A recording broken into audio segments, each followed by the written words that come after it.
Hello friend, this is Alpana Singh. Welcome to learn with Alpana. तो चलिए friends, देखिए आज हम आप सभी लोगों के लिए home science MA third semester का जो आपका ब्रांच है चाइल्ड डेवलपमेंट, यानी कि जिसे हम लोग बाल विकास कहते हैं, ठीक है। इसके हम लोग पेपर 1 के बारे में थोड़ा सा आज मोस्ट इंपॉर्टेंट क्वेश्चंस के बारे में डिस्कस करेंगे, ठीक है। तो देखिए, जो आपका पहला पेपर है फ्रेंड्स, उसका नाम है advance study of human development part 2, ठीक है। जिसे हम लोग हिंदी में बोलते हैं मानव विकास का उच्चतर अध्ययन। क्योंकि देखिए फ्रेंड्स, हम हमेशा ही आप सभी लोगों को पेपर्स के नाम बताते हैं, क्योंकि क्या होता है कि जब आप लोग को वाइवा होता है, ठीक है, एग्जामिनर आते हैं, सबको पेपर के नाम ही नहीं पता रहते, ठीक है। इसलिए हम हिंदी और इंग्लिश दोनों में ही पेपर के नाम बताते हैं, और आप लोग का पेपर नेम भी लिखना आता है पेपर में, ठीक है। और काफ़ी लोग गलत कर देते हैं, उनको पेपर नाम भी नहीं लिखने आता है, ठीक है। तो इसलिए मैं डेली के डेली आप लोगों को जब भी क्लास कराती हूँ तो बता देती हूँ। ओके फ्रेंड्स, तो चलिए, अभी तक जिन लोगों ने चैनल को लाइक एंड सब्सक्राइब नहीं किया है वे लोग कर लीजिए। चैनल है हमारा लर्न विथ अल्पना, और अपने सभी दोस्तों को व्हाट्सएप, फेसबुक, इंस्टा और टेलीग्राम के जरिए शेयर कर दीजिए, ठीक है। और देखिए, जो भी क्लास की नोटिफिकेशन होती है, यानी कि जो भी क्लास का लिंक होता है, आप सभी लोगों को टेलीग्राम चैनल पर दिया जाता है। तो आप लोग यानी कि टेलीग्राम चैनल से जुड़ना चाहते हैं तो जुड़ जाइए। जो टेलीग्राम चैनल का लिंक है वो हम आप लोगों को डिस्क्रिप्शन बॉक्स में दे देंगे इस वीडियो के। ओके। तो सबसे पहले देखिए, आज हम लोग लॉन्ग क्वेश्चन आंसर टाइप यानी कि जो आंसर है उसके बारे में डिस्कस करेंगे, क्वेश्चंस के बारे में, ठीक है। और देखिए, हमारा जो शॉर्ट क्वेश्चंस का पीडीएफ है, हम आप लोगों से कह रहे थे बना नहीं है, ठीक है। लेकिन अब बन के हमारा रेडी हो गया है, तो कल हम आप लोगों को शॉर्ट क्वेश्चन का पूरा एक मैराथन देंगे, ठीक है। लगभग डेढ़ पौने 2 घंटे की क्लास रहेगी हमारी लगभग। और इससे ज़्यादा तो लंबा क्लास नहीं बनाएंगे, ठीक है, क्योंकि पढ़ने वालों को भी थोड़ा सा दिक्कत होने लगता है, इसलिए। तो सबसे पहले देखिए, हम लोग क्वेश्चंस के बारे में देखेंगे कि क्वेश्चन हमारा क्या पूछ रहा है। क्वेश्चन देखिए फ्रेंड्स, आपके जो फर्स्ट पेपर है, ठीक है, advance study of human development में, उसमें आपका एक अंतर पीढ़ी संघर्ष जो होता है, ठीक है।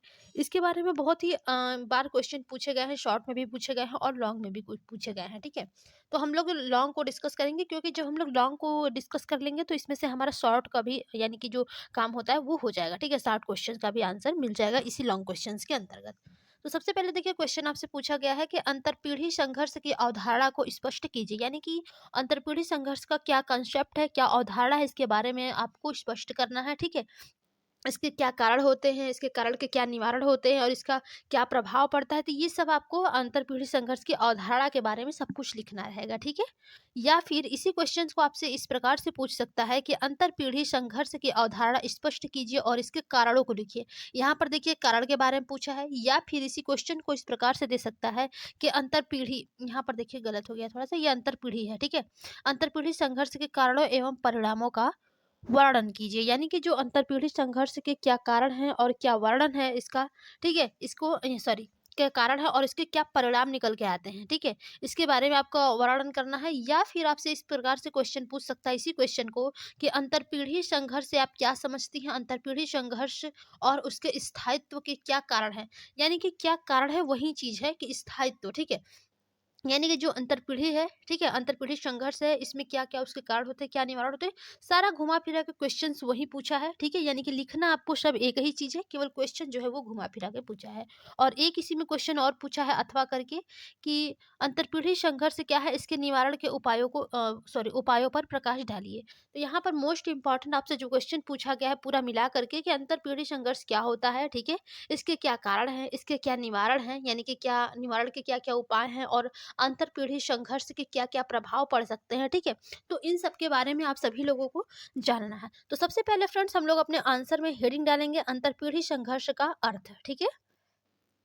आंसर डालेंगे अपना अंतरपीढ़ी संघर्ष का अर्थ। इसके बाद देखिए, हम लोग इसको इस प्रकार से लिखेंगे कि जहाँ एक पीढ़ी के लोग के बीच किन्हीं कारणों से आपस में तनाव, ठीक है, वैमनस्य एवं संघर्ष की स्थिति पाई जाती है, इसे अंतर पीढ़ी संघर्ष के, यहाँ पर देखिए ये गलत हो गया, आप लोग नोट करते चलिए करिए, ठीक है। कॉपी पेन लेकर के यहाँ पर रहेगा आपका क्या, अंतर पीढ़ी, ठीक है। अंतर पीढ़ी संघर्ष के नाम से संबोधित किया जाता है, यानी कि एक पीढ़ी के लोगों के बीच कई कारणों से, ठीक है, यानी कि किसी भी कारणों से जब आपस में तनाव हो जाता है, वैमनस्य हो जाता है, या फिर किसी प्रकार की संघर्ष की स्थिति, तनाव, वैमनस्य, संघर्ष, ठीक है। इन तीनों शब्दों का एक ही मतलब होता है, ठीक है। यानी कि क्या होता है, घर में मनमुटाव हो जाता है, ठीक है? लोग टेंशन में आ जाते हैं। इसी प्रकार से जैसे कि जो लोग पुराने पीढ़ी के, फॉर एग्ज़ाम्पल आपके दादा-दादी कुछ और कहते होंगे, ठीक है? बट आप लोगों के हिसाब से कुछ और है, ठीक है? पहले क्या होता था, सादा जीवन उच्च विचार, ठीक है? अब क्या है, खाओ-पियो, ऐश करो, मस्त रहो लाइफ़ में, ठीक है? तो इस प्रकार से जो आपके पीढ़ियों में संघर्ष करना पड़ता है, ठीक है? आप लोगों को एक-दूसरे से एडजस्ट करके चलना पड़ता है, समायोजन बना कर के चलना पड़ता है, तो यही आपका अंतरपीढ़ी संघर्ष कहलाता है, ठीक है? यानी कि अंतरपीढ़ी संघर्ष के नाम से ही इसको संबोधित किया जाता है। देखिए आगे है कि दो राजनीतिक गुटों, दो विद्यार्थी समूहों और दो व्यावसायिक अथवा व्यापारिक संघों के बीच पाया जाने वाला संघर्ष अंतर पीढ़ी के अंतर्गत ही आता है। यानी कि दो राजनीतिक गुट है, ठीक है? तो कुछ पहला राजनीतिक जो दल होगा वो कुछ और कहेगा, दूसरा राजनीतिक दल कुछ और करेगा। फॉर एग्जाम्पल भाजपा की सरकार जो है वो कुछ अलग कहेगी, ठीक है? अलग बात कहेगी। कांग्रेस की सरकार है तो वो अलग चीज कहेगी, ठीक है? तो इन दोनों में क्या होता है, अंतर पीढ़ी संघर्ष बना रहता है, ठीक है? इन दोनों के बीच यानी कि संघर्ष, यदि कोई 2 विद्यार्थी है, एक विद्यार्थी कुछ और कहता है, दूसरा विद्यार्थी कुछ और कहता है, ठीक है? तो दोनों के बीच में तनाव, संघर्ष, वैमनस्य की स्थिति जो होती है वो पाई जाती है, ठीक है? समूहों की बात की गई है। तो इस प्रकार से आप सभी लोगों का जो ये अंतरपीढ़ी संघर्ष है, ठीक है? इसी के अंतर्गत 2 विद्यार्थियों का समूह हो जाएगा, ठीक है? राजनीतिक गुटों का समूह हो गया, व्यावसायिक करण का यानी कि जो समूह होता है, इसमें आप हमेशा देखेंगे एक-दूसरे से संघर्ष बना रहता है। आगे है कि एक ही पीढ़ी से संबंधित 2 धार्मिक गुटों के मध्य पाया जाने वाला संघर्ष भी अंतःपीढ़ी संघर्ष ही है। यानी कि आप कहीं भी देखेंगे, यानी कि जहाँ पर धार्मिक गुट है, ठीक है? धार्मिक गुट से भी लोग पाए जाते हैं। फॉर एग्ज़ाम्पल कोई हिंदू है, ठीक है? तो आपने यानी कि जो हिंदू से गुट होगा, ठीक है? हिंदू लोगों का अलग एक यानी कि समूह होगा, ठीक है? मुस्लिमों का एक अलग समूह होगा, ईसाई हैं तो उनका एक अलग समूह होगा, ठीक है? तो ये सब क्या है, एक अंतरपीढ़ी संघर्ष ही होता है, ठीक है? अंतःपीढ़ी संघर्ष के अंतर्गत ये सब आता है, ठीक है? आगे है कि एक ही पीढ़ी के लोगों में राजनीतिक कारणों से भी संघर्ष पाया जाता है। जहां विचारों की अभिव्यक्ति की स्वतंत्रता होती है, वहां राजनीतिक विचारों की अभिव्यक्ति की स्वतंत्रता होती है, वहाँ पर राजनीतिक आधार पर लोग अलग-अलग विचारधाराओं में बँट जाते हैं। बिल्कुल सही बात, जहाँ पर देखिए, यदि कि जहाँ पर आपका अभिव्यक्ति यानी कि आपके विचारों का फॉर एग्ज़ाम्पल आपके कोई भी विचार है, आप उसको अभिव्यक्त कर रहे हैं किसी के सामने, ठीक है? तो वहाँ पर तो स्वतंत्रता होती है, लेकिन देखिए जब आप राजनीतिक आधार पर लोगों को अलग-अलग विचारधाराओं में बाँटे जाते हैं, ठीक है? और देखिए कुछ साम्यवादी विचारधारा में तो कुछ प्रजातांत्रिक विचारधारा में, कुछ उदारवादी अर्थव्यवस्था में, तो कुछ स्वदेशी विचारधारा पर आधारित अर्थव्यवस्था में विश्वास करते हैं, ठीक है? आगे है कि कुछ सामाजिक परिवर्तन लाने हेतु हिंसक तरीकों पर तो अन्य अहिंसक तरीकों पर विश्वास करते हैं, ठीक है? आई होप आप सभी लोगों को अंतरपीढ़ी संघर्ष के बारे में समझ में आया होगा, क्योंकि देखिए इसके बारे में आपको लिखना थोड़ा सा है, बट मैंने सारा ले लिया है क्योंकि आप सभी लोगों को समझना बहुत जरूरी होता है, ठीक है? जब तक आप समझ नहीं पाएंगे तब तक आप एग्जाम में लिख नहीं पाएंगे, इसलिए कॉन्सेप्ट को क्लियर करना, समझना बहुत जरूरी होता है। और समझ कर आप पढ़ते हैं तो आप कोई भी एग्जाम क्वालिफाई कर सकते हैं, ठीक है, अच्छे नंबर से। आगे है कि फलस्वरूप एक ही पीढ़ी के भिन्न भिन्न मूल्यों, विचारधाराओं एवं विद्यार्थियों में विश्वास करने वाले लोगों में संघर्ष पाया जाता है।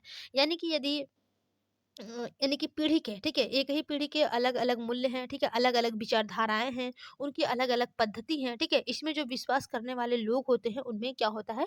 संघर्ष पाया जाता है, ठीक है? आगे है कि परिवार और जाति के क्षेत्र में भी पारस्परिक समन्वय के अभाव के कारण आजकल अंतः पीढ़ी संघर्ष, ठीक है? आजकल अंतःपीढ़ी संघर्ष देखने को मिलते हैं। गांव में पंचायती राज संस्थाओं में भी विभिन्न बातों पर एक ही पीढ़ी के लोगों के बीच संघर्ष पाया जाता है।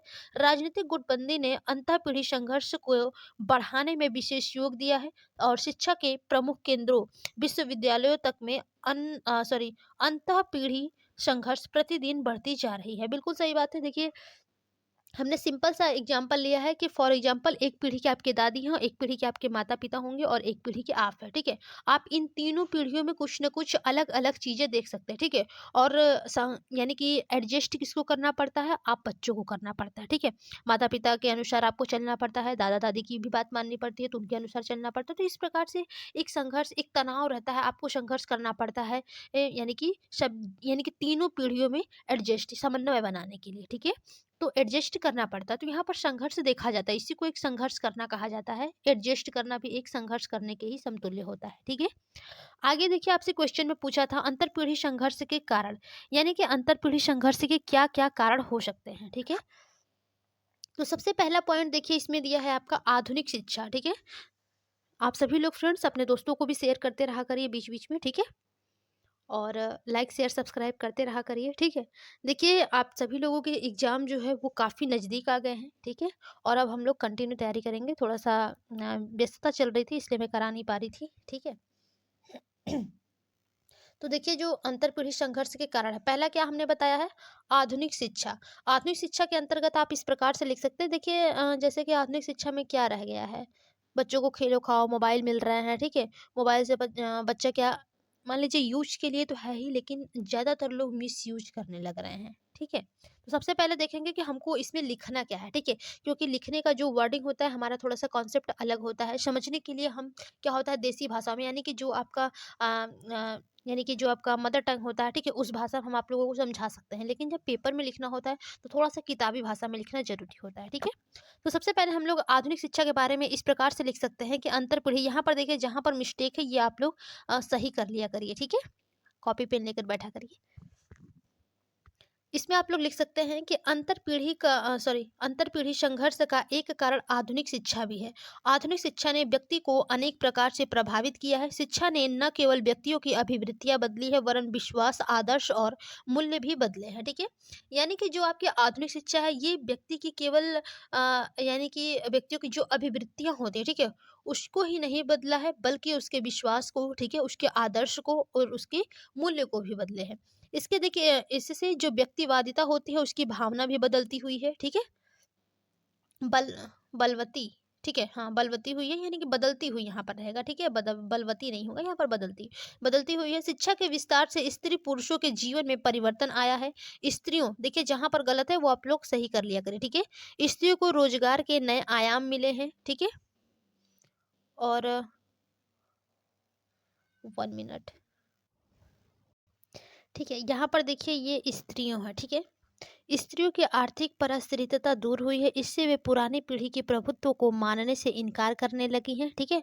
और आगे है कि पुरानी पीढ़ी आधुनिकता को आसानी से स्वीकार नहीं करती, अतः वह, ठीक है, नीचे है, अतः वह नई पीढ़ी के साथ समायोजन नहीं कर पाती। दूसरी ओर नई पीढ़ी भी पुरानी पीढ़ी को अव्यवहारिक और महत्वहीन मानती है, अतः दोनों में संघर्ष होना अस्वाभाविक नहीं है। यानी कि दोनों में संघर्ष होना एक स्वाभाविक बात है, ठीक है।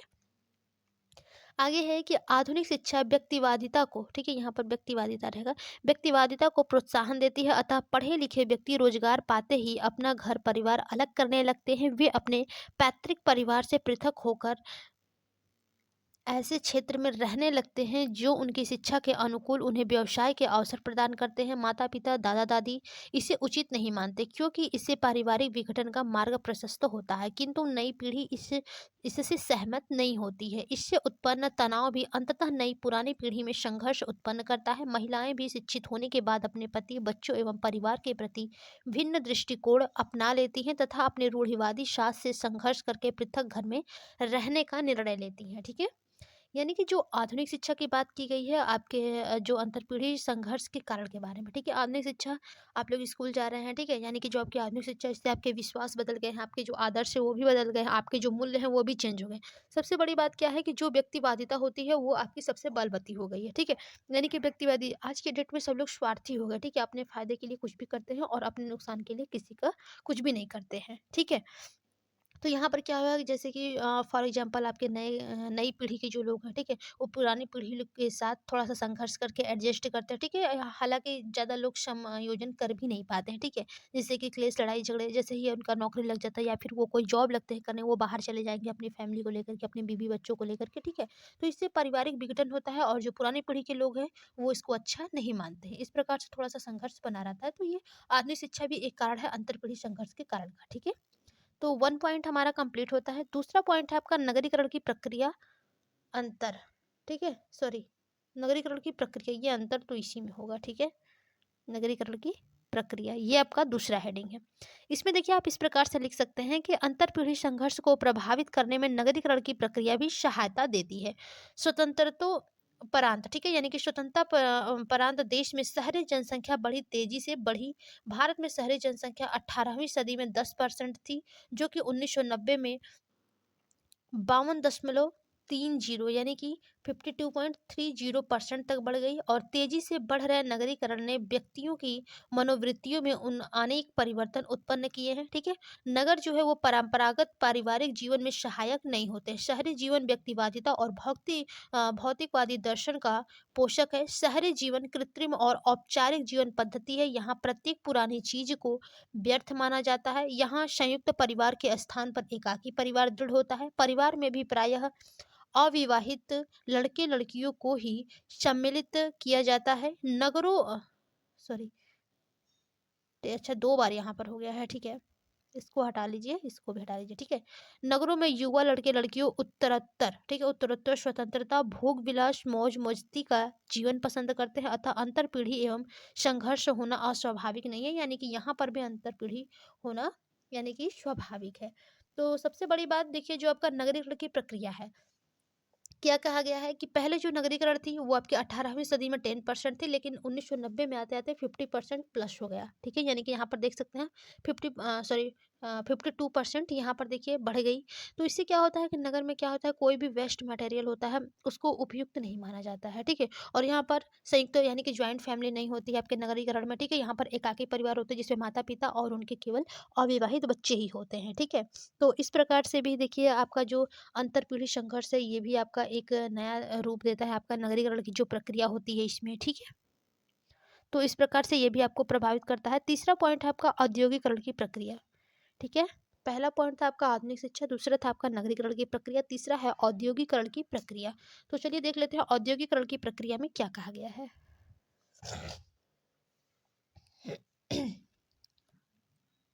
देखिए, औद्योगिकरण की प्रक्रिया में आप इस प्रकार लिख सकते हैं कि भारत में 19वीं सदी के अंत और 20वीं सदी के अ, प्रथमार्ध में, ठीक है, औद्योगिकरण प्रारंभ हुआ, जिससे परंपरागत भारतीय समाज का ढांचा चरमराने लगा। ठीक है, औद्योगिकरण से पूर्व भारत का प्रत्येक गांव एक स्वतंत्र और आत्मनिर्भर इकाई था।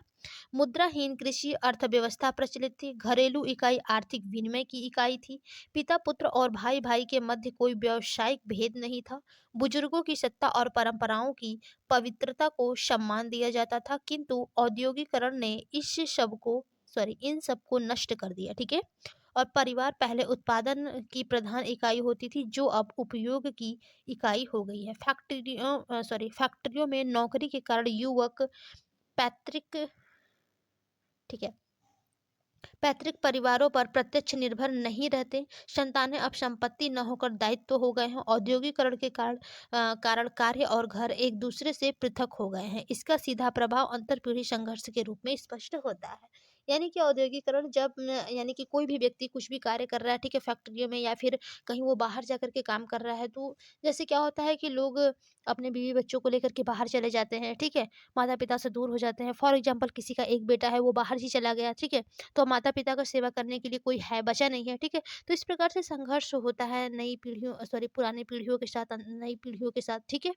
इसमें क्या कहा गया है कि जैसे जो पहले के परिवार होते थे औद्योगिकरण, ठीक है? यानी कि पूर्व भारत प्रत्येक जो एक गाँव होता था वो स्वतंत्र और आत्मनिर्भर इकाई होता था, ठीक है? यानी कि जो गाँव होता था वो स्वतंत्र रूप से कोई कार्य कर सकता था, वो खुद को आत्मनिर्भर यानी कि वो क्या होता था कि अपने आप पर अपने पैरों पर खड़ा होता था, यानी कि आत्मनिर्भर होता था, ठीक है? वहाँ पर मुद्राहीन कृषि यानी कि मुद्रा का कोई बात ही नहीं थी, कृषि इकाई था, ठीक है?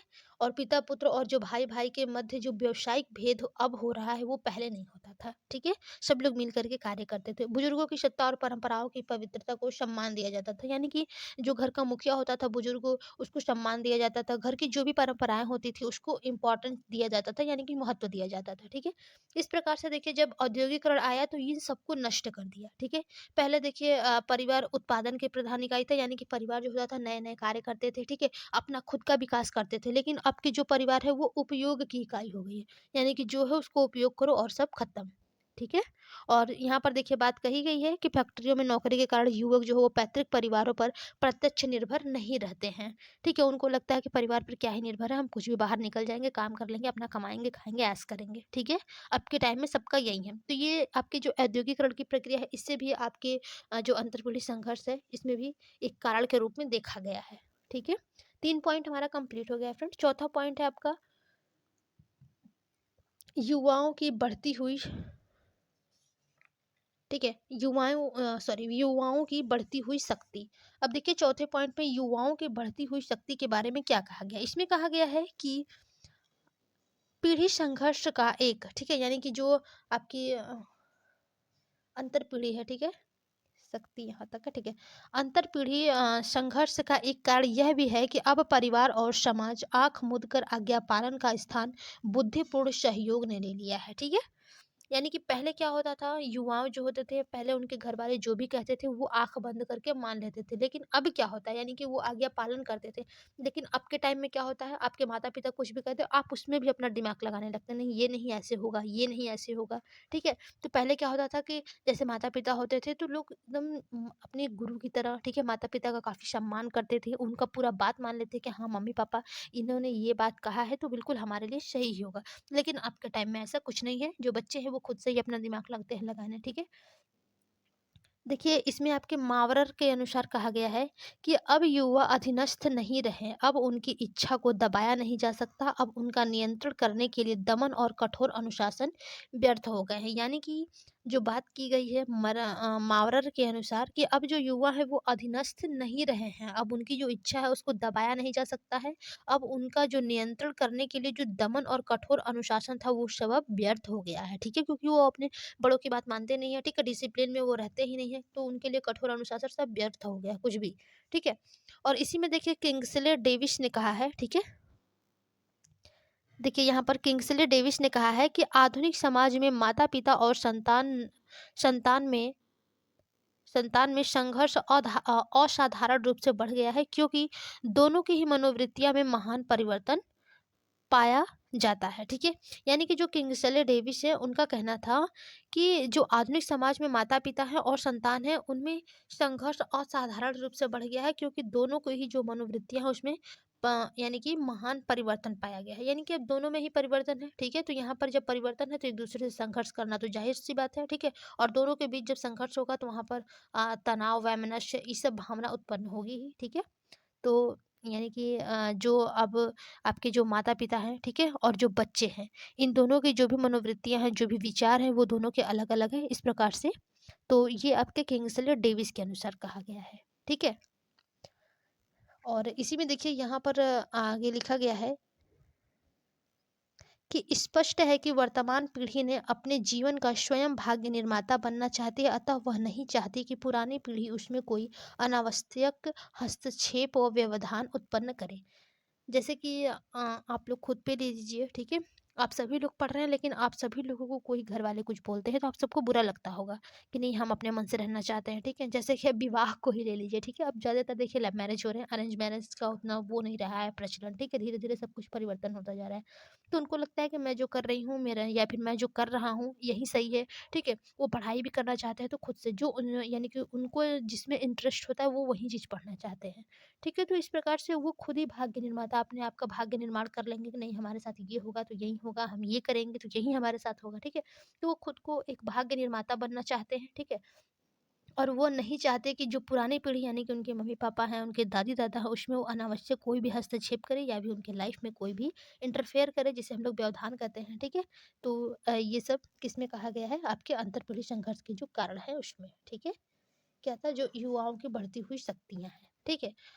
अब देखिए पांचवा पॉइंट है आपका पाश्चात्य सभ्यता और संस्कृति का प्रभाव, यानी कि अंतरपीढ़ी संघर्ष के कारण में जो पाश्चात्य सभ्यता है और संस्कृति का जो प्रभाव है वो किस प्रकार से पड़ा है, ठीक है?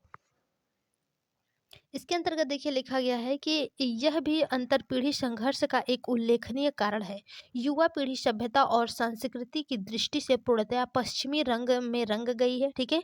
उसका खान पान, रहन सहन, बोल चाल, दृष्टिकोण, आचरण एवं व्यवहार, मनोरंजन आदि ये अधुनातन, ठीक है, अधुनातन हो चुका है, जबकि पुरानी पीढ़ी इससे अपना समायोजन नहीं कर पा रही है। पुरानी पीढ़ी सादा जीवन, उच्च विचार की समर्थक है, तो नई पीढ़ी खाओ पियो और मौज उड़ाओ की है, ठीक है? अतः दोनों पीढ़ियों में संघर्ष होना स्वाभाविक है। यानी कि जो पश्चात्य है, यानी कि जो लोग पश्चिमी सभ्यता वाले हैं, ठीक है? उनका रहन सहन, खान पान, ठीक है, ये सब बोल चाल सब कुछ अलग है, लेकिन अब वर्तमान समय में जो आपकी संस्कृति का प्रभाव पड़ रहा है बच्चों पर, ये भी यही होता जा रहा है। पहले क्या था कि जो पुरानी पीढ़ी वाले लोग थे उनका मानना था कि सादा जीवन रखो और जो विचार है वो अपने उच्च रखो, ठीक है? इस पर वो लोग यानी कि समर्थन करते थे। लेकिन अब जो नई पीढ़ी आई है, बस खाओ, पियो, मौज उड़ाओ, हँसी मज़ाक, यहाँ घूमो, वहाँ घूमो, बस यही चीज़ है, ठीक है? तो इसके बारे में तो आप सभी लोग समझ गए होंगे कि मैं क्या कहना चाहती हूँ, ठीक है? तो ये आपका पश्चिमी सभ्यता और संस्कृति का प्रभाव है। आई होप फ्रेंड्स आप सभी लोगों को क्लास पसंद आ रहे होंगे, समझ में भी आ रहा होगा, ठीक है? जहाँ पर जो चीज़ ना समझ में आए वो आप लोग तुरंत हमसे कमेंट किया करिए, ठीक है? बाद में जैसे कि क्लास में कमेंट करते हैं तो फिर उसका रिप्लाई देना ठीक नहीं होता है, ठीक है? यानी कि जबकि क्लास हो तभी आप लोग 1, 2, 4 घंटे के अंदर ही कमेंट कर दें तो ज़्यादा अच्छा रहता है हमको रिप्लाई देने में, ठीक है? इसके बाद मुझे भी ढूँढना पड़ता है कि मुझसे क्या कहाँ पर गलतियाँ हुई हैं। इसलिए आप लोग तुरंत ही क्लास को अटेंड किया करिए। अगला पॉइंट है आपका निर्धनता और बेकारी।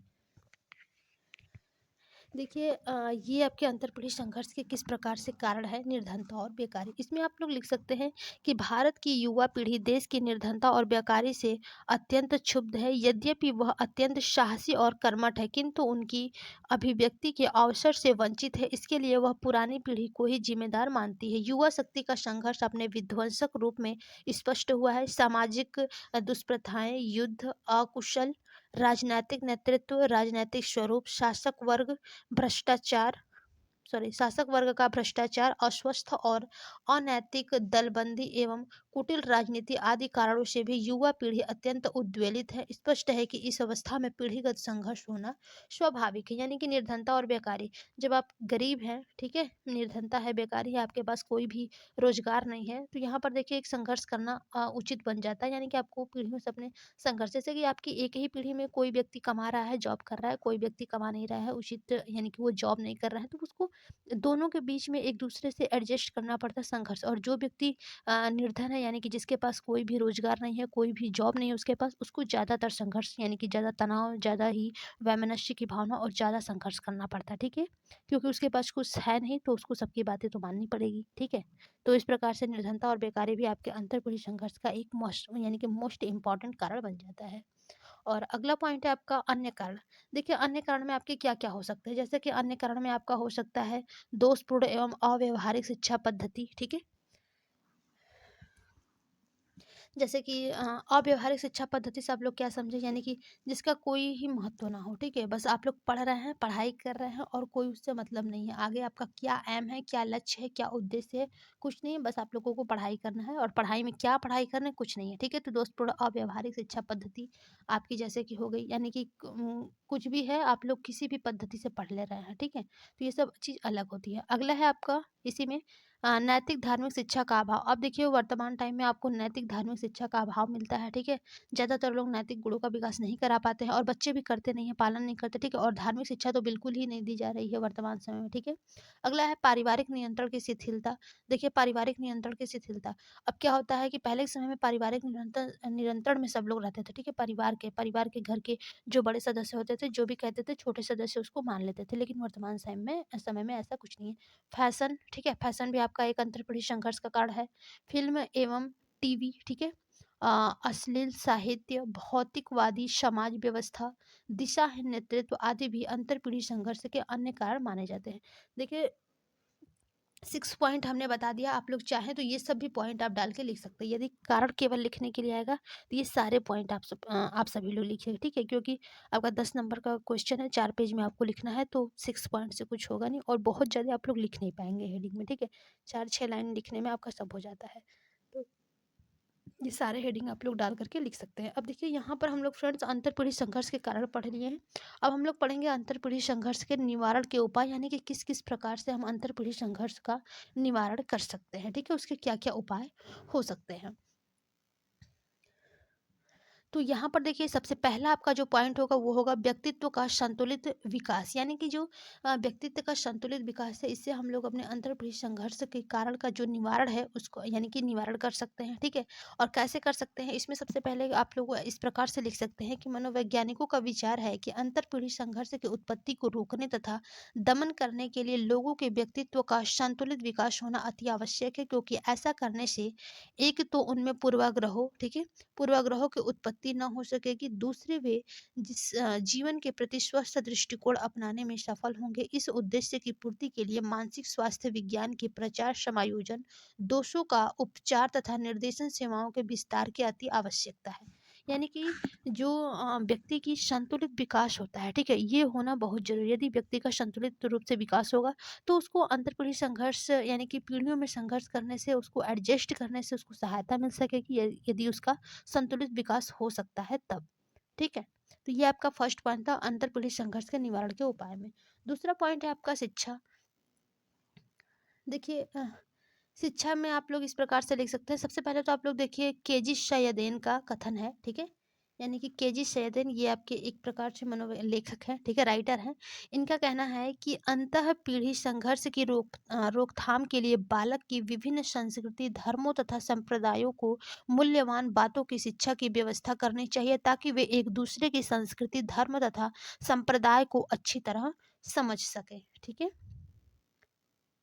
यानी कि इनके अनुसार जब आप किसी भी व्यक्ति को एक अच्छी शिक्षा देते हैं, ठीक है? एक अच्छा शिक्षा देंगे, उसको एक अच्छा एजुकेशन देंगे, तो बच्चा क्या होगा, यानी कि आत्मनिर्भर बनेगा, उसमें नैतिक, धार्मिक गुणों का विकास होगा, जिससे कि वो अंतर-पीढ़ी यानी कि अपने पीढ़ियों में संघर्ष नहीं करेगा, उससे उसको सहायता मिलेगी, ठीक है? उसको समझने में, एडजस्ट करने में, यदि आप लोग अच्छी शिक्षा लेते हैं तो, ठीक है? और इन सभी के लिए सबसे ज़रूरी होता है आपका नैतिक शिक्षा लेना, ठीक है? और नैतिक शिक्षा क्या होता है, इसमें आपके सभी चीज़ों के लिए बताया जाता है कि आप परिवार में किस प्रकार से रहें, ठीक है?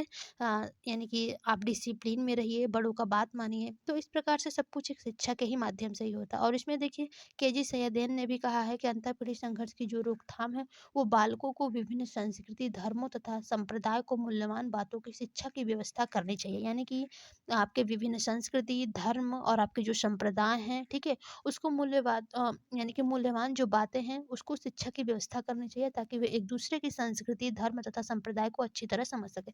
यानी कि फॉर एग्जाम्पल कोई व्यक्ति हिंदू है, ठीक है? कोई व्यक्ति मुस्लिम है और कोई व्यक्ति आपका ईसाई है, ठीक है? तो इन तीनों में ही देखिए अंतरपीढ़ी संघर्ष बना रहेगा। अंतःपीढ़ी संघर्ष कहिए या फिर अंतरपीढ़ी संघर्ष, यानी कि जातिवादिता जो होती है वो बनी रहती है। लेकिन जब आप किसी भी व्यक्ति को संस्कृति, धर्मों और संप्रदायों के मूल्यवान यानी कि जो मूल्यवान बातें होती हैं, उसकी जब शिक्षा की व्यवस्था आप करेंगे, ठीक है? तो बच्चा समझेगा, ठीक है? कि सबका अलग-अलग एक संप्रदाय होता है, धर्म होता है और सब लोग अपने धर्म को मानने वाले हैं, ठीक है? तो एक अच्छा एजुकेशन किसी भी व्यक्ति के लिए ज़रूरी होता है और सबसे ज़्यादा ज़रूरी होता है बालकों को देना। क्योंकि जब आप बालकों को देते हैं तो एक जो बालक होता है वहीं आगे चल कर के एक अच्छा नागरिक बनता है, जिससे कि अपने जो भी उसके अंतःपीढ़ी संघर्ष होते हैं, ठीक है? उसको नियंत्रण में रख सकता है। तो इस प्रकार से शिक्षा देना बहुत ही इम्पोर्टेंट होता है। अगला पॉइंट है आपका विभिन्न समूहों में पारस्परिक संपर्क। देखिए विभिन्न समूहों में पारस्परिक संपर्क के अंतर्गत आप लिख सकते हैं कि अंतःपीढ़ी संघर्ष का मुख्य कारण विभिन्न समूहों में परंपरा, सामाजिक दूरी है, ठीक है? ऐसी स्थिति में विभिन्न धर्मों, संप्रदायों, वर्गों तथा जातियों के व्यक्तियों को परस्पर मिलजुल कर कार्य करने एवं सांस्कृतिक अवसरों पर व्यक्तिगत रूप से संपर्क स्थापित करने का अवसर प्रदान करना चाहिए, जिससे सामाजिक दूरी समाप्त होगी और इस तरह से अंतःपीढ़ी संघर्ष भी समाप्त हो जाएगा। यानी कि विभिन्न समूहों में पारस्परिक संपर्क, यानी कि देखिए जब आप किसी भी समूह में जाते हैं, जब वहाँ पर आपका संपर्क नहीं रहेगा, ठीक है? यानी कि सामाजिक दूरी रहेंगी, तो वहाँ पर अंतरपीढ़ी संघर्ष तो जाहिर सी बात है। तो इस प्रकार से सामाजिक दूरी नहीं होनी चाहिए। सामाजिक यानी कि समाज में एक सभी यानी कि सभी दूसरों से दूसरे लोगों से यानी कि सभी समूहों में एक दूसरे से संपर्क रखना चाहिए, जिससे कि आप लोगों को अंतरपीढ़ी संघर्ष समाप्त हो जाए, ठीक है? तो बहुत ही ज़रूरी होता है समूहों में पारस्परिक संपर्क करना, यानी कि विभिन्न समाज के समूहों में पारस्परिक संबंध होना, ठीक है? यानी कि सामाजिक दूरी को खत्म करना, तभी आपका जो अंतःपीढ़ी संघर्ष है वो भी समाप्त हो पाएगा, ठीक है? अगला पॉइंट है आपका चौथा, सामान्य आदर्श तथा लक्ष्य। देखिए सामान्य आदर्श तथा लक्ष्य में कहा गया है कि साधारणतया विभिन्न जातियों, वर्गों, संप्रदायों, राज्यों के निवासियों तथा विभिन्न भाषा भाषियों के अलग अलग तथा एक दूसरे के विरोधी आदर्श एवं लक्ष्य होते हैं। फलस्वरूप उनमें आपस में तनाव बना रहता है। अतः यदि इनकी अभिवृत्ति तथा संवेगों को किसी व्यापक लक्ष्य की ओर मोड़ दिया जाए, तो इनमें जो परस्पर भेदभाव तथा संकीर्णता होगी वह समाप्त हो जाएगी। जैसे यानी कि एग्जाम्पल के लिए कि वर्तमान समय में चीनी हमले से देश की रक्षा करना भारत के समस्त समूह अपना परम लक्ष्य बनाए हुए हैं। फलस्वरूप उनमें अंतःपीढ़ी संघर्ष प्रायः समाप्त हो गया है। देखिए यानी कि सामान्य आदर्श तथा लक्ष्य, जैसे कि बात कहा गया है कि विभिन्न जो जाति होते हैं, वर्ग होते हैं, संप्रदाय होते हैं, ठीक है? ये सभी आपके राज्य के निवासियों तथा विभिन्न भाषा भाषियों के अलग-अलग तथा एक दूसरे के विरोधी आदर्श एवं लक्ष्य होते हैं। जैसे कि देखिए इन सभी के आपस में तनाव बने रहते हैं, ठीक है? यदि इनकी अभिवृत्ति जो होती है तथा इनके जो संवेग होते हैं, वो किसी को व्यापक लक्ष्य की ओर मोड़ दिया जाए, तो इनमें जो यानी कि भेदभाव होता है, जो भी इनकी संकीर्णता होती है, वो समाप्त हो जाती है। फॉर एग्ज़ाम्पल यदि आपका पाकिस्तान आप पे हमला कर रहा है भारत पे, ठीक है?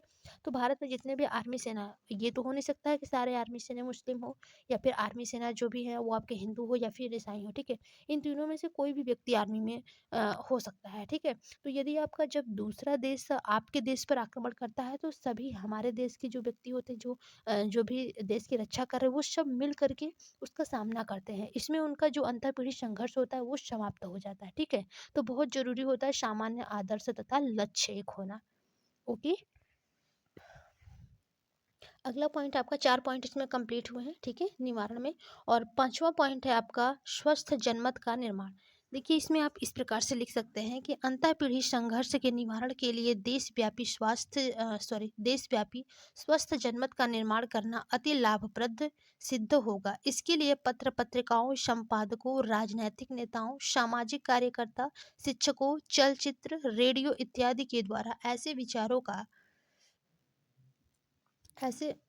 का प्रचार करना चाहिए जिनसे कि लोगों के पूर्वाग्रहों का निवारण हो तथा वे स्वयं अभिवृत्तियों का निर्माण करने में समर्थ हों, और इस तरह एक देशव्यापी स्वस्थ जनमत का निर्माण हो, अतः पीढ़ी संघर्ष समाप्त हो जाए। तो देखिए इससे आप लोग क्या समझे? स्वस्थ जनमत का निर्माण यानी कि जो भी आपके अंतर्पीढ़ी संघर्ष के निवारण के लिए जो आपके देशव्यापी स्वस्थ जनमत का निर्माण करना होता है, वो आपका अधिक यानी कि सबसे ज़्यादा लाभप्रद सिद्ध होता है। इसके लिए आपका जो पत्र पत्रिका है, संपादक है, राजनीतिक नेता हैं, ठीक है, सामाजिक कार्यकर्ता हैं, शिक्षक है, जो भी आपके चलचित्र है, रेडियो, ये सभी जो है इसके द्वारा आप अपने विचारों का प्रचार करना यानी कि प्रचार करना चाहिए, जिससे कि जो लोग हैं उनके जो पूर्वाग्रह हैं, यानी कि एक दूसरे से जो भी रूढ़िबद्धता होती है, जो भी आपके पूर्वाग्रह हैं उसका निवारण हो सके तथा स्वयं यानी कि खुद की अभिवृत्तियों का निर्माण करने में समर्थ हो, और इस तरह एक देशव्यापी स्वस्थ जनमत का निर्माण हो और अंतःपीढ़ी संघर्ष समाप्त हो जाए, ठीक है? तो इसलिए स्वस्थ जनमत का निर्माण करना बहुत ही जरूरी होता है अंतः पीढ़ी संघर्ष के निवारण में, ठीक है? 6वां पॉइंट है आपका आर्थिक सुधार। देखिए आर्थिक सुधार के अंतर्गत आप लिख सकते हैं कि बहुधा अंतःपीढ़ी संघर्ष के मूल में आर्थिक समस्याएं निहित रहती हैं। ऐसी स्थिति में इन समस्याओं का निराकरण करना अति आवश्यक हो जाता है। इसके लिए जहां एक ओर संपूर्ण देश की आर्थिक उन्नति के लिए कृषि तथा उद्योग धंधों को बढ़ावा दिया जाए, वहां उत्पादित सामग्री को वांछित रूप से वितरण करने की भी व्यवस्था की जाए। यानी कि ये आर्थिक सुधार करना है। यदि जब आप लोग आर्थिक सुधार कर लेते हैं, तो वहां पर अंतःपुरी जो संघर्ष होता है वो समाप्त हो जाता है, ठीक है? और 7वां पॉइंट है आपका सामाजिक सुधार। देखिए सामाजिक सुधार भी बहुत ही ज़रूरी होता है आपके अंतःपीढ़ी संघर्ष को समाप्त करने के लिए, ठीक है? या फिर उसके निवारण के लिए। तो इसमें आप लोग लिख सकते हैं सामाजिक सुधार में कि अंतःपीढ़ी संघर्ष के लिए सामाजिक समस्याओं का समाधान करना अति आवश्यक है, क्योंकि जहाँ ये अंतःपीढ़ी संघर्ष का रूप होता है, वहाँ उसका कारण भी होता है। और इस तरह अंतःपीढ़ी संघर्ष में वृद्धि होती चली जाती है, और ऐसी स्थिति में विभिन्न सामाजिक कुप्रथाओं को समाप्त करने की आवश्यकता है। यानी कि जो समाज में आपकी चली आ रही हैं कुप्रथाएं, उसको समाप्त करना आवश्यक है अंतःपीढ़ी संघर्ष को समाप्त करने के लिए, ठीक है? तो समाज सुधार करना बहुत ही जरूरी हो गया है, ठीक है? और 8वां पॉइंट है आपका वैधानिक सुधार। देखिए वैधानिक सुधार में क्या होता है, जो अंतःपीढ़ी संघर्ष होता है उसको समाप्त करने के लिए विभिन्न कानूनों द्वारा विभिन्न समूहों की परस्पर सामाजिक दूरी समाप्त की जा सकती है। अतः वैधानिक उपायों द्वारा जीवन की विभिन्न परिस्थितियों में विभिन्न जातियों, धर्मों, संप्रदायों, वर्ग इत्यादि के व्यक्तियों को परस्पर मिलजुल कर कार्य करने, उठने बैठने, सांस्कृतिक अवसरों पर व्यक्तिगत रूप से संपर्क स्थापित करने के अवसर प्रदान करने चाहिए। तो यहाँ पर देखिए जो वैधानिक सुधार होता है, वैधानिक सुधार में क्या होता है, जैसे कि आपके जो 1 मिनट ठीक है। वैधानिक सुधार में क्या होता है कि जैसे आपका जो वैधानिक उपाय होता है, इसके द्वारा जो जीवन की विभिन्न परिस्थितियाँ होती हैं, उसमें जो विभिन्न जाति होते हैं, ठीक है, धर्म होते हैं, संप्रदाय होते हैं, वर्ग होते हैं, इन सभी के जो व्यक्तियों के परस्पर मिल-जुल कर कार्य करने, उठने-बैठने, सांस्कृतिक अवसरों पर व्यक्तिगत रूप से संपर्क स्थापित करने के अवसर प्रदान करना चाहिए, यानी कि वैधानिक सुधार करने में, ठीक है। यानी कि एक-दूसरे से आप सभी धर्मों में मिलजुल कर रहिए, सभी दूसरे के संप्रदायों में, ठीक है, वर्गों में, जातियों में। तो इस प्रकार से आप अपने आप को एक वैधानिक सुधार करके अंतर पीढ़ी जो संघर्ष होता है उसको आप समाप्त कर सकते हैं, ठीक है। और 9वां पॉइंट है आपका युवकों का संगठन। देखिए, युवकों का संगठन में आप लिख सकते हैं कि देश के अंतःपीढ़ी संघर्ष को समाप्त करने के लिए बिना किसी जाति, धर्म, संप्रदाय, भाषा, क्षेत्र इत्यादि का विचार किए राष्ट्रीय स्तर पर देश के युवकों के संगठन बनाए जाएं, ताकि वे स्वयं अंतःपीढ़ी संघर्ष के कारण न बने और देश में अंतःपीढ़ी संघर्ष समाप्त करने में सहयोग दें। भारतीय विश्वविद्यालयों में प्रतिवर्ष मनाए जाने वाला युवक समारोह इसी प्रकार का एक संगठन है। यानी कि युवकों का संगठन, यानी कि जो भी आपके युवक समारोह मनाए जाते हैं, ये सब आपके युवकों का संगठन होता है, जिससे कि जो देश में अंतःपीढ़ी संघर्ष होता है, इससे ये थोड़ा कम होता है या फिर समाप्त करने की थोड़ी सी कोशिश होती है युवकों के संगठन से, ठीक है। जहाँ पर युवकों का संगठन होता है, ठीक है, या फिर युवकों के संगठन का एक समारोह बनाया जाता है, वहाँ पर जो भी आपके भेदभाव होते हैं वो खत्म होते हैं, ठीक है, थोड़ा से कम हो जाते हैं। तो इस प्रकार से जो अंतःपीढ़ी संघर्ष होता है ये समाप्त होता है, ठीक है। और 10वां पॉइंट है आपका सामाजिक समायोजन बढ़ाना। देखिए, सामाजिक समायोजन बढ़ाना में आप लिख सकते हैं, ये भी एक बहुत ही अच्छा पॉइंट है कि सरकार और समाज सेवी संबंधित संस्थाओं को चाहिए कि वे लोगों को विभिन्न परिस्थितियों के प्रति समायोजन स्थापित करने में सहयोग प्रदान करें, ताकि लोग द्वेष, भय, विरोध इत्यादि से दूर रहें और इस तरह से वे इनको दूसरे समूहों के विरुद्ध न निकालें।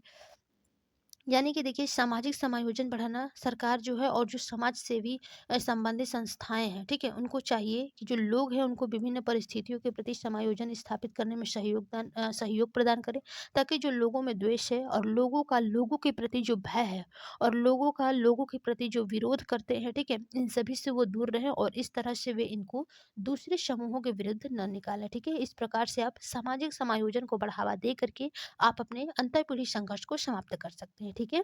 और यहाँ पर देखिए, लास्ट पॉइंट होगा यहाँ पर आपका स्वस्थ साहित्य का निर्माण।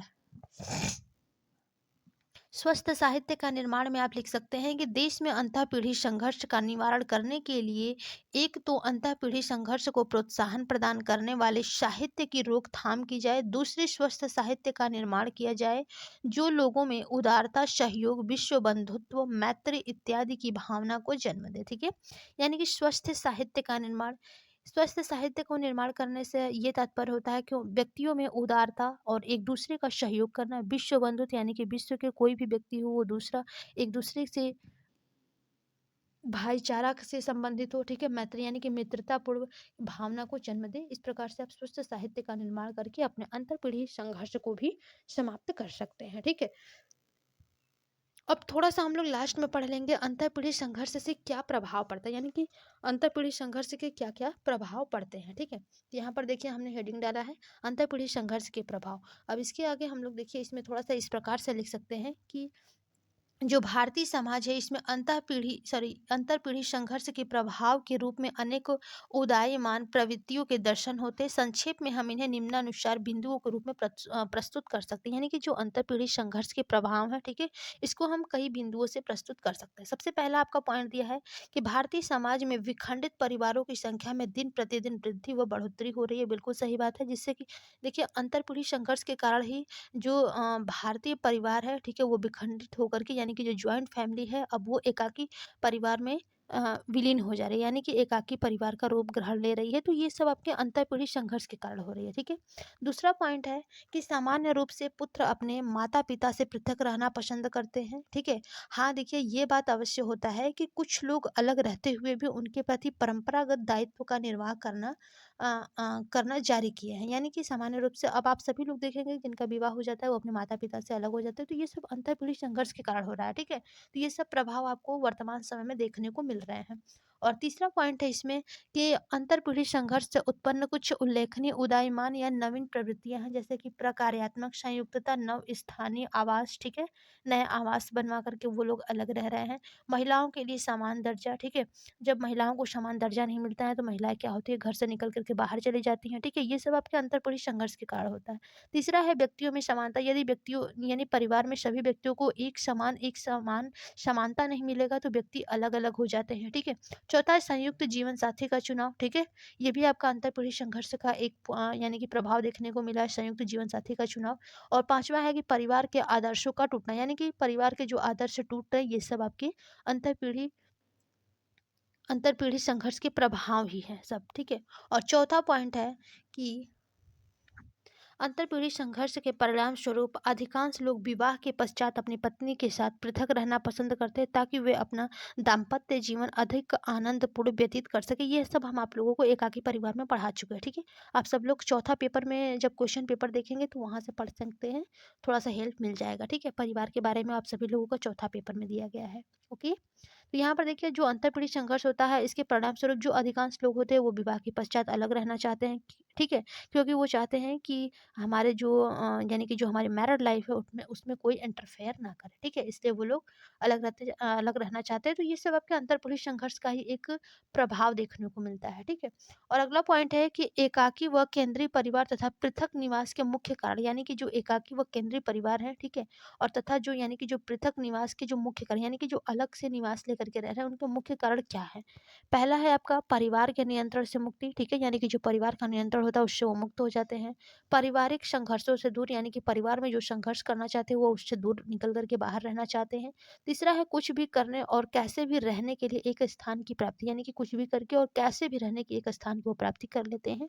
और चौथा अधिक एकांत जगह पाने की चाहिए। फॉर एग्जाम्पल आप लोग जॉइंट फैमिली में रहते हैं तो वहाँ पर देखेंगे एकांतता नहीं रहती है, ठीक है, वहाँ पर हमेशा हलचल और एक दूसरे के बीच में कुछ लड़ाई झगड़ा या फिर कोई समान समारोह हो रहा है तो उसमें भी शोर शराबा होता रहता है। तो यहाँ पर अधिकांश एकांत जगह पाने की इच्छा होती है एकाकी परिवार में। पांचवा पॉइंट है आर्थिक स्वतंत्रता की प्राप्ति, यानी कि आर्थिक रूप से वो स्वतंत्र होते हैं। और छठवां है कि शैक्षिक आकांक्षाओं एवं सामाजिक महत्वाकांक्षाओं की पूर्ति के प्रयास, यानी कि जो उनकी शैक्षिक आकांक्षाएं होती है और जो सामाजिक महत्वाकांक्षा होते हैं उसकी पूर्ति के लिए वो प्रयास करते हैं। और सातवां है कि स्वेच्छापूर्वक चुने हुए व्यवसाय के द्वारा उच्च जीवन स्तर की प्राप्ति, यानी कि अपने खुद से वो अपने स्वेच्छा से, यानी कि अपने इच्छा से जो भी वो व्यवसाय चुने हैं उसके द्वारा वो उच्च जीवन स्तर की प्राप्ति करते हैं, ठीक है। तो यहाँ पर देखिए आज की क्लास हमारी कंप्लीट होती है फ्रेंड्स। जो लोग अभी तक चैनल को लाइक एंड सब्सक्राइब नहीं किए हैं वे लोग कर लीजिए। चैनल है आपका लर्न विथ अल्पना, ठीक है, और ये आपका ऑफिशियल चैनल है। इसी पर हम आपको सारे होम साइंस की क्लासेस देते हैं, ठीक है। तो चलिए जो लोग अभी तक फ्रेंड्स चैनल को लाइक एंड सब्सक्राइब नहीं किए हैं वे लोग कर लीजिए और अपने सभी दोस्तों को अपने व्हाट्सएप, इंस्टा, फेसबुक, टेलीग्राम के जरिए शेयर करिए, ठीक है। और आज की क्लास में बस इतना ही, मिलेंगे अपने कल के महा मैराथन क्लास में, ठीक है, जिसमें हम आप लोगों को all short question answer type question कराएंगे, ठीक है। और देखिए वो जो क्वेश्चन हमारे कल के होंगे वो आप सभी के कुछ श्योर सीरीज से लिए होंगे, कुछ मैंने बुक से क्वेश्चंस बनाए हैं, ठीक है। तो ये सभी क्वेश्चन आपके मोस्ट इंपॉर्टेंट रहेंगे और लगभग 2 घंटे की क्लास हम कराएंगे, ठीक है। 2 आवर्स की क्लास कराएंगे, ज़्यादा होगा तो हम क्वेश्चन और छोड़ देंगे, अगली क्लास में करा लेंगे, लेकिन कल एक क्लास देंगे वो आपको महामैराथन क्लास होगी और लगभग कल शायद एक ही क्लास हो भी पाएगी। ओके, तो चलिए आज की क्लास में बस इतना ही, मिलते हैं अपने अगली क्लास में, तब तक के लिए धन्यवाद, बाय बाय।